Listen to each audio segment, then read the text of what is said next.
लड़ते लड़ते बहुत थक गई हूँ, फिर भी लड़ूंगी। देखो, ये ORS नहीं है, ये भी ORS नहीं है। 2 साल के अंदर बच्चों को नहीं देना है, लूज मोशन के टाइम पे नहीं देना है, और ये दोनों रोज पीने वाले लिक्विड्स नहीं हैं। तो ये कंपनी वाले मेरे आवाज बंद करने के लिए कोशिश कर रहे हैं, तो आप ये वीडियोस डाउनलोड करके प्लीज शेयर कीजिए। मेरे आवाज बंद होने के बाद भी ये वीडियोस तो शेयर होना ही है। This is not ORS. This is also not ORS. These should not be given to children below 2 years of age, or when children have loose motions or dehydration due to other causes. And even otherwise, these should not be taken every day. The Kenvue and Johnson company, they are trying to silence me. Even if they silence me, these videos should go to every parent in the country. So please download the videos and share. పోరాడి పోరాడి అలిసిపోయాను, కానీ గుర్తుపెట్టుకోండి, ఇది ORS కాదు, ఇది కూడా ORS కాదు. Loose motions అప్పుడు 2 ఏళ్ల పిల్లలకి అసలు ఇవ్వద్దు. ఆ పైన కూడా ఇది రోజు తాగే లిక్విడ్ కాదు. నా గొంతు పూయించాలని కంపెనీ వాళ్ళు చాలా ట్రై చేస్తున్నారు. మీరు ఈ వీడియోస్ డౌన్లోడ్ చేసుకుని షేర్ చేసుకోండి. కనీసం నా గొంతు మూయించిన ఈ వీడియోస్ మట్టుకు అందరికీ చేరాలి.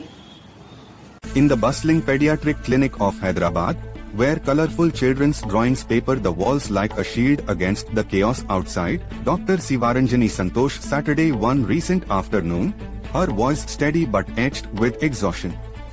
She held up two small white cartons emblazoned with a bright red apple and the bold letters ERZ. This is not ORS, she said, looking straight into the camera. It should never be given to children under 2. Not during loose motions. Not for dehydration.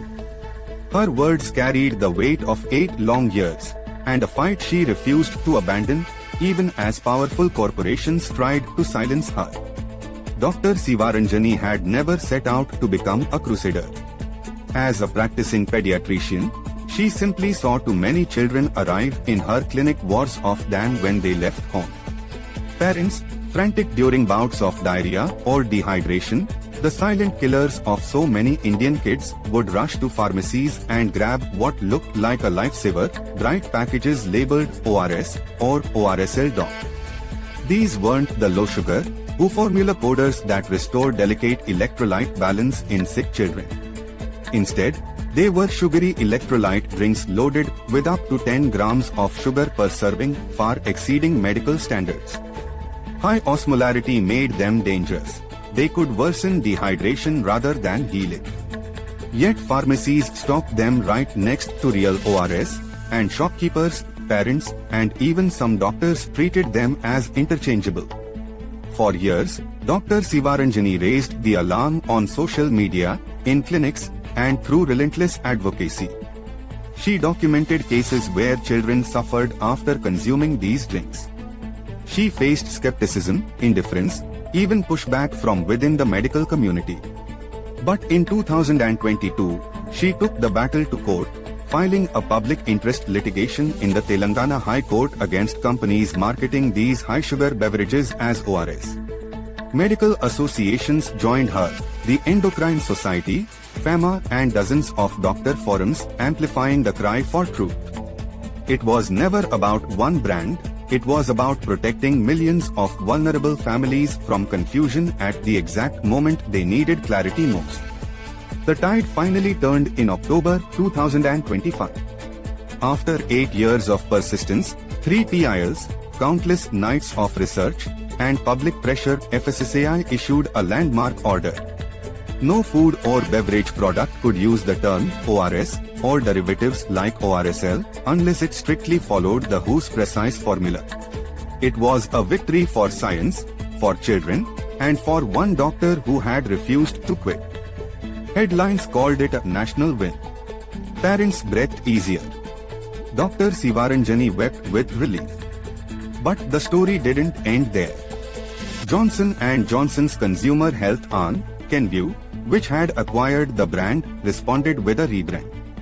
Old ORSL stock was stickered over and relaunched as ERZL, same white packaging, same red apple logo, same pharmacy shelves beside genuine ORS.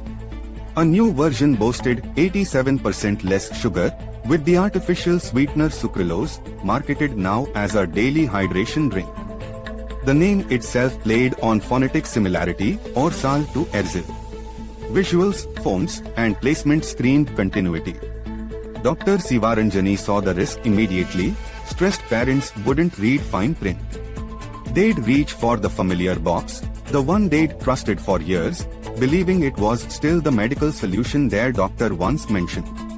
And global health bodies like WHO had flagged concerns about sucralose, conditional warnings against prolonged use in children, potential gut and metabolic risks. She spoke up again. In videos filmed in her clinic, she held the cartons side by side, explained the science, and urged parents to choose only WHO-compliant ORS for real dehydration. Download these videos, she pleaded in one recent message. Share them before there's a gag order. Her words proved prophetic. Within days, Kenvue and Johnson sent her a legal notice. It accused her of disparaging their products for commercial benefits, demanded she delete posts, and warned of further action.